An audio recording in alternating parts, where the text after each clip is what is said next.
പരിശോധനകൾ, മനോവേദനകൾ ഭയമേകും വിധമെന്നിൽ വന്നിടുമ്പോൾ അരിപ്പോലും കുറവില്ല സ്നേഹമെന്നിൽ ചൊരിഞ്ഞിടും നാഥൻ പോക്കുവഴിയും തരും. നീ മാത്രമേ, നീ മാത്രമേ, നീ മാത്രമേ ആത്മസഖി, എന്റെ യേശുവേ, എന്റെ ജീവനേ, എന്റെ ആശയേ നീ. Praise the Lord. ഞാൻ കർത്താവിനെ സ്തോത്രം ചെയ്യുന്നു. വീണ്ടും ഒരിക്കലൂടെ ഒരുമിച്ച് കൂടി വരുവാൻ കർത്താവ് ഇടയാക്കിയതോർത്ത് ഞാൻ കർത്താവിനെ സ്തോത്രം ചെയ്യുന്നു. ലോകത്തിലെല്ലായിടത്തും ഇതുപോലെ പ്രതിസന്ധികൾ ഒരുമിച്ച് വന്ന ഒരു സാഹചര്യം നമ്മുടെ കാലഘട്ടത്തിലുണ്ടായതായിട്ട് നമുക്കറിയില്ല. അപ്പോൾ അങ്ങനെ ഒരു സാഹചര്യം വന്നപ്പോൾ നമ്മൾ ഇന്ന് വായിച്ച സങ്കീർത്തനം എനിക്ക് ശരിക്കും നമുക്ക് അതിനകത്ത് ഒരു കാര്യം ഞാനിങ്ങനെ ആലോചിക്കുകയായിരുന്നു. അതിൻ്റെ ഒന്നാമത്തെ വാക്യത്തിൽ നമ്മൾ കണ്ടു, ദൈവം നമ്മുടെ സങ്കേതവും ബലവുമാകുന്നു, കഷ്ടങ്ങളിൽ അവൻ ഏറ്റവും അടുത്ത തുണയായിരിക്കുന്നു. A very present help in trouble. അപ്പം കർത്താവ് നമുക്ക് എപ്പോഴും തുണയാണ്. പക്ഷേ കഷ്ടങ്ങളുടെ സമയം വരുമ്പോൾ അത് എവിഡൻ്റ് ആണെന്നാണ് ഇവിടെ കാണുന്നത്. അതാണ് അതിനകത്ത് ഞാൻ കാണുന്ന ഒരു വ്യത്യാസം. അല്ലാത്ത സമയത്തും നമുക്കൊരു പക്ഷേ കർത്താവ് തുണയല്ലാത്ത ഒരു സന്ദർഭവുമില്ല. എപ്പോഴും കർത്താവിൻ്റെ കാരുണ്യം നമ്മുടെ കൂടെ ഉണ്ട്, അതിന് സംശയമൊന്നുമില്ല. നമുക്കുള്ള പ്രശ്നം എന്താണെന്ന് ചോദിച്ചു കഴിഞ്ഞാൽ, നമ്മൾ പലപ്പോഴും ഈ കർത്താവിൻ്റെ സാന്നിധ്യം മനസ്സിലാക്കുന്നത് എന്തെങ്കിലും ഒരു പ്രതിസന്ധിയുടെ സമയത്താണ്. അല്ലെങ്കിൽ നമ്മൾ അത് ശ്രദ്ധിക്കത്തില്ല. പണ്ട് ഒരു അമ്മച്ചി ഇങ്ങനെ സാക്ഷി പറഞ്ഞെന്നാണ് പറയുന്നത്, തമാശയാ. അമ്മച്ചി പറഞ്ഞു, ഞാൻ ഇങ്ങനെ നടന്നു പോയപ്പോൾ എൻ്റെ മുമ്പിലൂടെ ഒരു തൊണ്ട് കയറ്റിക്കൊണ്ട് പോകുന്ന ലോറി ഇങ്ങനെ തൊണ്ടെല്ലാം കൂടി ഇങ്ങനെ കൊണ്ടുപോയി പെട്ടെന്ന് ചവിട്ടി നിർത്തി. അപ്പം ഞാൻ പെട്ടെന്ന് ആലോചിച്ചു, ദൈവമേ, ഈ തൊണ്ട് കെട്ടിയിരിക്കുന്ന കയറെങ്ങാണം പൊട്ടിപ്പോയാൽ ഇതെല്ലാം കൂടെ എൻ്റെ മണ്ടയ്ക്ക് വീണേനേമായിരുന്നല്ലോ. ഞാൻ അവിടെ നിന്നൊരു സ്തോത്രം പറഞ്ഞു. ദൈവമക്കളെ, ദൈവകൃപയാൽ ആ കയറ് പൊട്ടിയില്ല. അപ്പോൾ നമ്മളിത് കേൾക്കുമ്പോൾ ഒരു തമാശയായിട്ടൊക്കെ തോന്നുമെങ്കിലും ഒരു കണക്കിൽ പറഞ്ഞാൽ ആ കയറ് പൊട്ടാതെ സൂക്ഷിച്ചത് ആര് തന്നെയാണ്? കർത്താവ് തന്നെയാണ്. അപ്പോൾ കയറ് പൊട്ടിയിട്ട് അതിനകത്ത് നിന്ന് നമ്മൾ രക്ഷപ്പെട്ടാലേ നമ്മൾ പലപ്പോഴും ദൈവത്തിന് സ്തോത്രം പറയത്തുള്ളൂ. അതൊരു വലിയൊരു പ്രശ്നമാണ്. പണ്ടൊരു മിഷനറിയുടെ സ്റ്റോറി ഞാൻ ചിലയിടത്ത് പറഞ്ഞിട്ടുള്ള കഥയാണ്. ഒരു മിഷനറി ഇവിടെ ഇന്ത്യയിൽ വന്ന് അദ്ദേഹം ഒരു മലയുടെ മുകളിൽ, ഇപ്പോഴല്ല അനേക വർഷങ്ങൾക്ക് മുമ്പ് നടന്ന കാര്യമാണ്, ഒരു മലയുടെ മുകളിൽ വീട് കെട്ടി അവിടെയുള്ള ഗ്രാമങ്ങളിലെല്ലാം അദ്ദേഹം സുവിശേഷം അറിയിച്ചുകൊണ്ടിരിക്കുകയായിരുന്നു. അപ്പോൾ എന്തെങ്കിലും ആവശ്യമുണ്ടെങ്കിൽ മിക്കവാറും അദ്ദേഹത്തിന് ടൗണിൽ വന്നേലേ പറ്റുള്ളൂ. ടൗൺ എന്ന് പറയാനൊന്നുമില്ല അന്നത്തെ കാലത്തെ ടൗൺ. പക്ഷെ അന്ന് കാറും വണ്ടിയൊന്നും ഇല്ല. അപ്പോൾ അതുകൊണ്ട് അദ്ദേഹം ഒരു കുതിരപ്പുറത്താണ് പോയിക്കൊണ്ടിരുന്നത്. പക്ഷേ ഈ കുന്നിലേക്ക് കയറി പോകുന്ന ഗ്രാമം, അവിടെയാണ് ഗ്രാമം, ഈ ഗ്രാമത്തിലേക്ക് കയറി പോകുന്ന വഴി ചെറിയ ഇടുക്ക് വഴിയാണ്. അതിൻ്റെ ഒരു സൈഡ് ഭയങ്കര കൊക്കയാണ്. കൊക്ക എന്ന് പറയുമ്പോൾ മനസ്സിലാവുമല്ലോ, വാലി. അതിൻ്റെ ഒരു സൈഡിൽ മലയാണ്. അപ്പോൾ ഇതിലെ ഇങ്ങനെ എന്നും ഇദ്ദേഹം ഇങ്ങനെ പൊയ്ക്കൊണ്ടിരുന്നു. പക്ഷേ അദ്ദേഹത്തിന് ഒത്തിരി പ്രായമായി കഴിഞ്ഞപ്പോൾ ഇദ്ദേഹം ഈ ഗ്രാമത്തിൽ അങ്ങ് ഒതുങ്ങി. പിന്നെ ഈ യാത്രയൊന്നും അങ്ങനെ പറ്റാതെയായി. അപ്പോൾ ഇംഗ്ലണ്ടിലുള്ള മിഷൻ ഫീൽഡിലുള്ളവർ ചിന്തിച്ചു, നമുക്കൊരു പുതിയ എനർജറ്റിക് ആയിട്ടുള്ള ഒരു മിഷനറിയെ വേണം. കാര്യം ഇദ്ദേഹത്തിന് ഇനിയിപ്പം ഈ പറയുന്നത് പോലുള്ള വലിയ മിഷൻ വർക്കൊന്നും ചെയ്യാനുള്ള കപ്പാസിറ്റി ഒന്നും അദ്ദേഹത്തിനില്ല. അപ്പോൾ അതുകൊണ്ട് അവർ വളരെ എനർജറ്റിക് ആയിട്ടുള്ള നല്ല എഡ്യൂക്കേറ്റഡ് ആയിട്ടുള്ള ഒരു മിഷനറിയെ, അങ്ങനെ സെമിനാരിയിൽ പഠിച്ചിറങ്ങിയ നല്ല കഴിവുള്ള ഒരു മിഷനറിയെ അവർ കണ്ടെത്തി. ആ വ്യക്തിയും വളരെ സുവിശേഷത്തോട് താല്പര്യമുള്ള ആളാണ്. പക്ഷെ അദ്ദേഹം ഇവിടെ വന്ന് നോക്കിക്കഴിഞ്ഞപ്പം, അന്നേരവും ഇപ്പോഴത്തെ കാലമല്ല, അന്നും ഈ കുതിരയൊക്കെ ഉള്ളൂ, അല്ലാതെ വേറെ ഒന്നുമില്ല. അന്നും കാറും വണ്ടിയൊന്നും ആയിട്ടില്ല. അപ്പോൾ അദ്ദേഹം പറഞ്ഞു, എനിക്ക് ആ കുന്നിൻ്റെ മുകളിലൊക്കെ പോയി താമസിക്കുന്ന കാര്യം ബുദ്ധിമുട്ടാണ്. കാര്യം നമ്മൾ ഈ ടൗണിലൊക്കെ വളർന്നതല്ലേ, അപ്പോൾ അതുകൊണ്ട് അവിടെയൊക്കെ പോയി താമസിക്കുന്ന കാര്യം എനിക്ക് ബുദ്ധിമുട്ടാണ്. അതുകൊണ്ട് എനിക്ക് ടൗണെന്ന് പറഞ്ഞാൽ വലിയ ടൗണല്ല, എന്നാലും ആ താഴ്വരയിൽ ഗ്രാമത്തിൽ എനിക്കൊരു വീട് എടുത്ത് ഒരു മിഷൻ ഹോം എനിക്ക് ഉണ്ടാക്കി തരികയാണെങ്കിൽ ഞാനിവിടെ പോയി പ്രവർത്തിക്കാം. അപ്പം മിഷൻ ഓർഗനൈസേഷൻ ചിന്തിച്ചു, ഓക്കെ, എനിവേ ഇത്രയും എഡ്യൂക്കേഷനും കഴിവുമൊക്കെ ഉള്ള ഒരു വ്യക്തി സുവിശേഷ വേലയ്ക്ക് വേണ്ടി സമർപ്പിച്ച് വന്നതല്ലേ, അദ്ദേഹത്തിൻ്റെ ചെറിയ ഡിമാൻഡ്സൊക്കെ നമ്മൾ സമ്മതിക്കണം. അങ്ങനെ അദ്ദേഹം ഇവിടെ വന്ന് ഗ്രാമത്തിൽ വന്ന് താഴത്തെ ചെറിയ ടൗണിൽ വന്നിട്ട് ഒരു മിഷൻ കോമ്പൗണ്ടൊക്കെ ഉണ്ടാക്കി അവിടെ വാങ്ങിച്ച് അവിടെ താമസിച്ച് മിനിസ്റ്റർ ചെയ്തുകൊണ്ടിരുന്നു. ഇദ്ദേഹം മുകളിലോട്ടൊന്നും പോകാനൊന്നും പോയില്ല, ഗ്രാമങ്ങളിലൊന്നും പോകാനൊന്നും പോയില്ല. ഒരു ദിവസം ഇദ്ദേഹം ചിന്തിച്ചു, എന്നാൽ ഈ പഴയ മിഷണറി ഒന്ന് പോയി കാണാം എന്ന് വെച്ച് ഒരു കുതിരപ്പുറത്ത് അദ്ദേഹം ഈ പഴയ മിഷണറിയെ കാണാനായിട്ട് കയറിപ്പോയി. പോകുന്ന വഴിക്ക് ഈ കുതിര ഒന്ന് പിടച്ചു. എന്നാ പറ്റിയെന്നറിയാമോ? കുതിര വലത്തോട്ടങ്ങ് ചരിഞ്ഞ് വലിയ ഗർത്തത്തിലോട്ട് ഈ കുതിര വീണു. ദൈവത്തിൻ്റെ മഹാകരുണയാൽ ഇയാൾ അപ്പോഴത്തേക്ക് ഇടത്തോട്ട് ചാടി വഴിയിൽ ഇയാൾ നിന്നു. കുതിര താഴെ വീണ് കുതിര അത്തുപോയി. ഇയാൾ ഓടിക്കതച്ച് ഈ മിഷനറിയുടെ അടുത്ത് ചെന്ന് കഴിഞ്ഞിട്ട് ഭയങ്കര ഒച്ചത്തിൽ പറഞ്ഞു, പ്രൈസ് ദ ലോർഡ് എന്ന് പറഞ്ഞു, ഭയങ്കര ഒച്ചത്തിൽ. എന്നിട്ട് പറഞ്ഞു, മിഷനറി, നിങ്ങൾക്കറിയാമോ, ഞാൻ കയറി വന്നപ്പോൾ എൻ്റെ കുതിര വലതുവശത്തേക്ക് വീണു, ഞാൻ ഇടതുവശത്തോട്ട് ദൈവം എന്നെ കൊണ്ടു ഇരുത്തിയ പോലെ ഏതാണെങ്കിലും ഒന്നും പറ്റാതെ ഞാൻ രക്ഷപ്പെട്ടു, പ്രൈസ് ദ ലോർഡ്. എന്നെ മിഷനറി പറഞ്ഞു, പ്രൈസ് ദ ലോർഡ്. അപ്പോൾ ഈ പുതിയ മിഷനറിക്ക്, യങ്ങായിട്ടുള്ള മിഷനറിക്ക് ഭയങ്കര ദേഷ്യം. ചേടാ, ഇത്രയും വലിയൊരു അപകടത്തിൽ നിന്ന് ഞാൻ രക്ഷപ്പെട്ട് വന്നപ്പം ഇങ്ങേരുടെ ഒരു പ്രൈസ് ദ ലോർഡ് കേട്ടില്ലയോ? ഒന്ന് ആവേശത്തോടെ എന്താ ഇദ്ദേഹം പറയാത്തത്? ഓ, എന്നെപ്പോലെ എഡ്യൂക്കേറ്റഡ് ആയിട്ടുള്ള ഒരാളൊക്കെ ഇവിടെ വന്നതിനകത്ത് ഇദ്ദേഹത്തിന് അത്രയും വലിയ താല്പര്യമൊന്നും കാണത്തില്ല, അതുകൊണ്ടായിരിക്കും ഇദ്ദേഹം വലിയ പ്രൈസ് ദ ലോർഡ് ഒന്നും പറയാഞ്ഞത്. എന്നിട്ടും അദ്ദേഹം ചോദിച്ചു, എന്താ മിഷനറി ഒരു ഉഷാറോടെ ഒരു പ്രൈസ് ദ ലോർഡ് പറയാത്തത്? ഞാൻ ഇങ്ങനൊരു വലിയ അപകടത്തിൽ നിന്ന് രക്ഷപ്പെട്ടു വന്നിട്ട് നിങ്ങൾ എന്താ ദൈവത്തിനൊരു നന്ദി കരയേറ്റാത്തത്? അദ്ദേഹം പറഞ്ഞു, മോനെ, ഞാൻ നന്ദി കരയേറ്റിയല്ലോ. അല്ല, എന്നാലും അതിനൊരു ഉശിരില്ലായിരുന്നല്ലോ. ഉടനെ പറഞ്ഞു, മോനെ, നീ ഇന്ന് ആദ്യമായിട്ടാണ് ഇവിടെ കയറി വരുന്നത് ഈ കുതിരപ്പുറത്തെ. വന്നപ്പോൾ ഒരു അപകടം ഉണ്ടായി, ആ അപകടത്തിൽ നിന്ന് ദൈവം നിന്നെ രക്ഷിച്ചു, പ്രൈസ് ദ ലോർഡ്. പിന്നെ ഒരു കാര്യം മനസ്സിലാക്കണം, 40 കൊല്ലം ഇതുപോലെ ടൗണിൽ നിന്ന് ഞാൻ ഈ മലയുടെ മുകളിലേക്ക് നിരന്തരമായി കുതിരപ്പുറത്ത് പോന്നപ്പോൾ ഞാൻ എപ്പോഴും ഇവിടെ വരുമ്പോൾ കർത്താവിനോട് പറയാറുണ്ട്, കർത്താവേ, പ്രൈസ് ദ ലോർഡ്, അപകടം കൂടാതെ എന്നെ നീ ഇവിടെ രക്ഷിച്ചു കൊണ്ടാക്കിയല്ലോ. ഇന്ന് നിന്നെ അപകടത്തിൽ നിന്ന് രക്ഷിച്ച അതേ ദൈവമാണ് 40 കൊല്ലം അപകടം കൂടാതെ എന്നെ രക്ഷിച്ചത്. അതുകൊണ്ട് എല്ലാ ദിവസവും ഞാൻ സ്തോത്രം പറയുന്നതാണ്.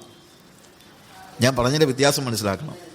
നമുക്കൊരു പ്രശ്നമുണ്ട്, വലിയ അപകടങ്ങളൊക്കെ ഉണ്ടാകുമ്പോൾ മാത്രമേ നമുക്ക് പ്രൈസ് ദ ലോർഡ് വരത്തുള്ളൂ. എന്നാൽ ഓരോ ദിവസവും എത്രയോ പ്രതിസന്ധികളിൽ നിന്ന് നമ്മളെ കർത്താവ് രക്ഷിച്ചു എന്നുള്ളത് നമ്മളൊന്ന് ആലോചിച്ച് നോക്കണം, ഇല്ലേ? കഷ്ടങ്ങളിൽ അവൻ ഏറ്റവും അടുത്ത തുണയായിരിക്കും. ശരിയാണ്, മാനുഷികമായി നമുക്കിതൊക്കെ ബോധ്യപ്പെടണമെങ്കിൽ ശരിക്കും പറഞ്ഞു കഴിഞ്ഞാൽ അപ്പോഴേ മനസ്സിലാവുള്ളൂ. പിന്നെ വേറൊരു കാര്യം, നമ്മൾ മനസ്സിലാക്കിയാലും മനസ്സിലാക്കിയില്ലെങ്കിലും കർത്താവ് നമ്മളെ സൂക്ഷിക്കുന്നുണ്ട്. നമ്മൾ മനസ്സിലാക്കിയാൽ നമുക്കൊരു സന്തോഷമുണ്ടെന്നുള്ളതേ ഉള്ളൂ. മനസ്സിലാക്കിയില്ലെങ്കിലും കർത്താവ് നമ്മളെ തള്ളിക്കളയത്തൊന്നുമില്ല. അവൻ മനസ്സിലാക്കത്തില്ല, അതുകൊണ്ട് അവനെ രക്ഷിക്കത്തില്ലെന്നൊന്നുമില്ല. നമ്മൾ മനസ്സിലാക്കാത്തപ്പോൾ പോലും കർത്താവ് നമ്മളെ സൂക്ഷിക്കുന്നുണ്ട്, നമ്മളെ രക്ഷിക്കുന്നുണ്ട്, നമ്മളെ വഹിക്കുന്നുണ്ട്. അതൊക്കെ നമ്മൾ എപ്പോഴും സ്തോത്രം പറഞ്ഞത് കൊണ്ടൊന്നും അല്ല. സ്തോത്രം പറയണ്ടെന്നല്ല, പക്ഷേ നമ്മുടെ സ്തോത്രം കേൾക്കാൻ വേണ്ടി മാത്രമൊന്നുമല്ല കർത്താവ് നമ്മളെ സൂക്ഷിക്കുന്നത്. അതുകൊണ്ടാണല്ലോ പൗലോസ് പറയുന്നത്, നമ്മൾ അവിശ്വസ്തരായി പാർക്കുമ്പോൾ പോലും അവൻ വിശ്വസ്തനായി പാർക്കുന്നു, ഇല്ലേ? അപ്പോൾ ചിലപ്പോൾ നമ്മളിത് മനസ്സിലാക്കാത്തതായ ചില സാഹചര്യങ്ങൾ ഉണ്ടായേക്കാം. ഇപ്പം ഞാൻ പറഞ്ഞിട്ടുണ്ട് പലപ്പോഴും, എലീശ പ്രവാചകൻ്റെ ശിഷ്യൻ ഒരു ദിവസം രാവിലെ ഇച്ചിരി കട്ടൻ കാപ്പി ഉണ്ടാക്കാൻ, നമ്മുടെ ഭാഷ പറഞ്ഞു കഴിഞ്ഞാൽ ഇറങ്ങി നോക്കിയപ്പം അരാം സൈന്യം വളഞ്ഞിരിക്കുന്നു. ഇവൻ്റെ കയ്യിൽ നിന്ന് ചിലപ്പോൾ കാപ്പിപ്പാത്രം താഴെ പോയി കാണും, നമ്മുടെ ഭാഷയിൽ ഞാനങ്ങ് പറയുക. അവൻ ഓടി എലീശയുടെ അടുത്ത് ചെന്നു. എലീശ കിടന്ന് ഉറക്കുക എന്ന് വെച്ചോ. രാത്രി അദ്ദേഹം ഇരുന്ന് ഉണർന്നിരുന്ന പ്രാർത്ഥിക്കുകയൊക്കെ ആയിരിക്കും. വെളുപ്പിനെ അദ്ദേഹം ഇച്ചിരി നേരം ഒന്ന് കിടന്ന് ഉറങ്ങിയപ്പോഴായിരിക്കും ഇവൻ ഓടി വരുന്നത്. നിന്നോട്, യജമാനനെ എണീര്. എന്തോ പറ്റിയടാ? ഇനി എന്തോ പറ്റാനാ, തീർന്നു, നമ്മുടെ ഇടപാട് തീർന്നു. അരാമ്യ സൈന്യം ഇത് മുഴുവൻ വളഞ്ഞിരിക്കുക, നമ്മൾ തീർന്നു, ഇനി നോക്കിയിട്ട് കാര്യമില്ല. അപ്പോൾ എലീശ ഉണർന്ന് കണ്ണുമൊക്കെ തിരുമ്മി നോക്കിയപ്പം അരാമ്യ സൈന്യം അവിടെ ഉണ്ട്.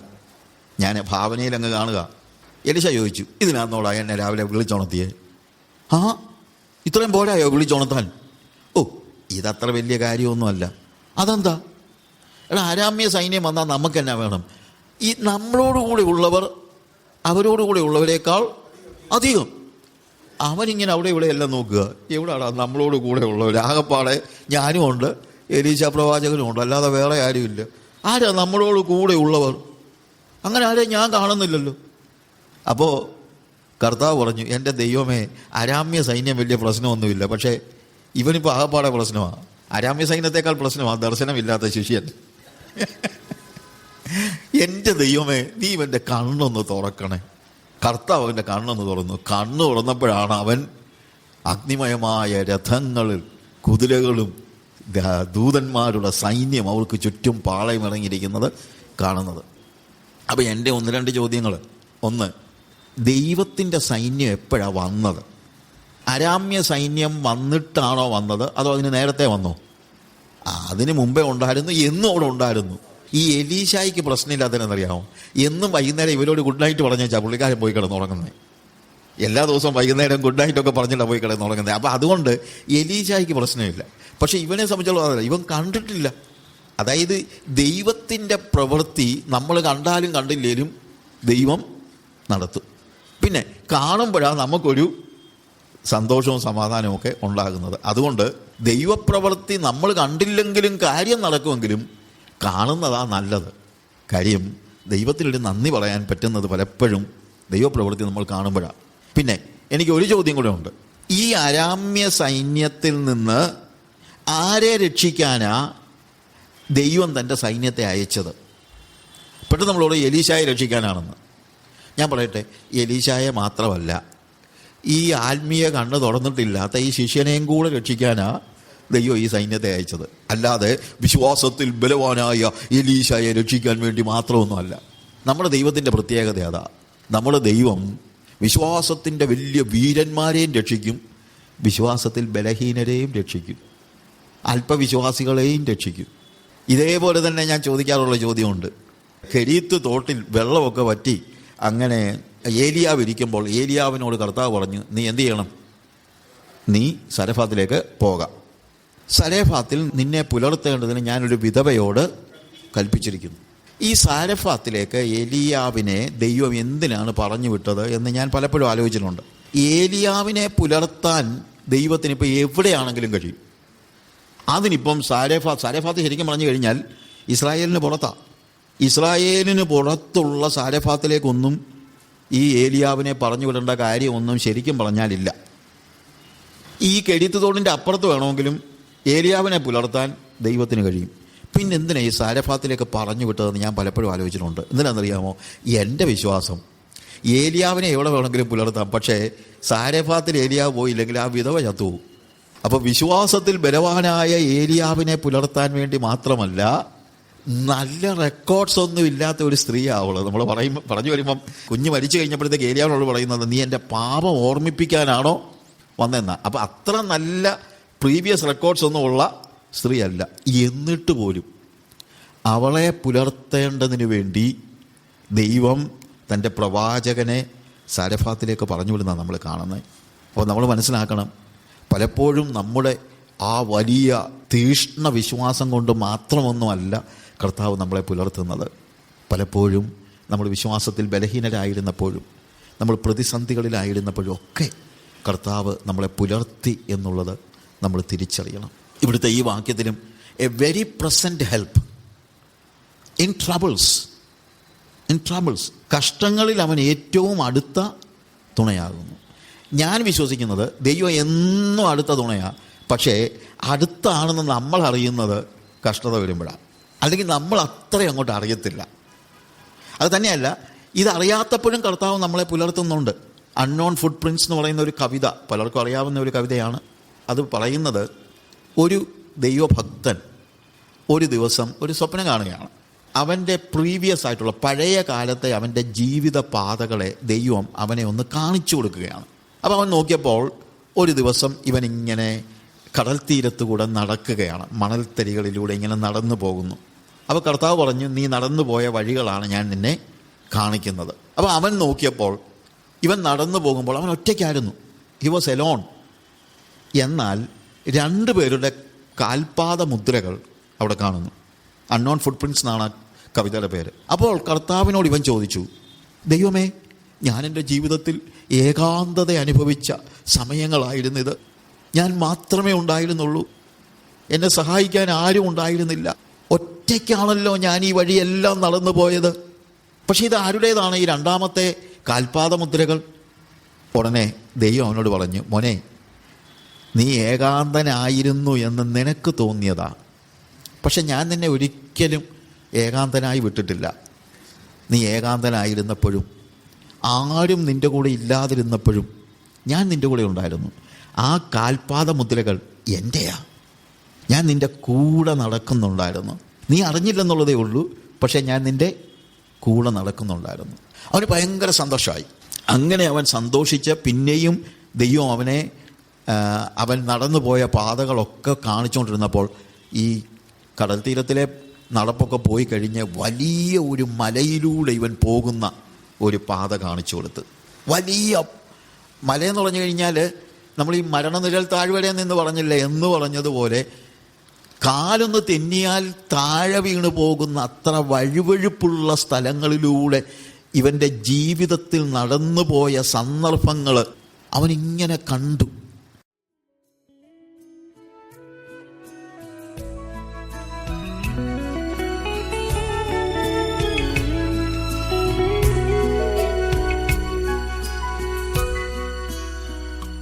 നന്മ മാത്രമേ, നന്മ മാത്രമേ, നന്മയല്ലാതൊന്നുമേ നീ ചെയ്യുകയില്ല. എന്തു ഭവിച്ചെന്നാലും എന്തു സഹിച്ചെന്നാലും എല്ലാം യേശുവേ നന്മയ്ക്കായിട്ടല്ലോ. നീ മാത്രമേ, നീ മാത്രമേ, നീ മാത്രമേ എന്നാത്മസഖി. എന്റെ യേശുവേ, എന്റെ ജീവനേ, എന്റെ ആശയേ, നീ ഒന്നു മാത്രമേ. എന്റെ യേശുവേ, എന്റെ ജീവനേ, എന്റെ ആശയേ, നീ ഒന്നു മാത്രമേ.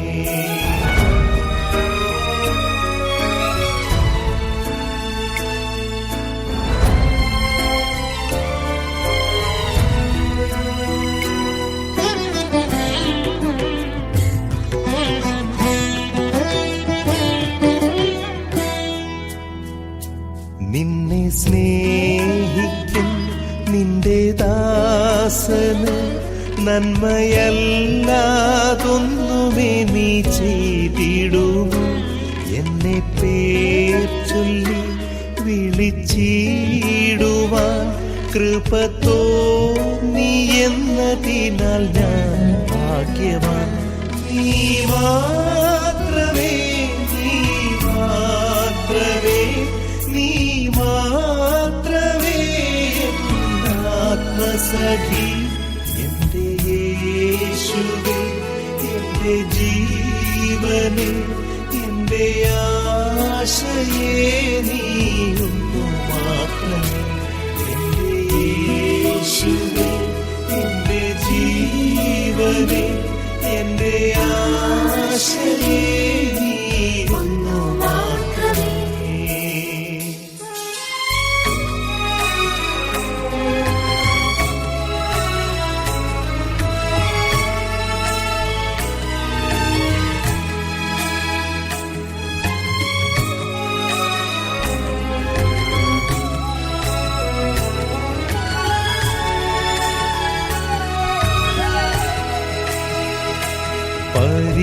പരിശോധനകൾ, മനോവേദനകൾ, ഭയമേകും വിധമെന്നിൽ വന്നിടുമ്പോൾ അരി പോലും കുറവില്ല സ്നേഹമെന്നിൽ ചൊരിഞ്ഞിടും നാഥൻ പോക്കുവഴിയും തരും. നീ മാത്രമേ, നീ മാത്രമേ, നീ മാത്രമേ ആത്മസഖി.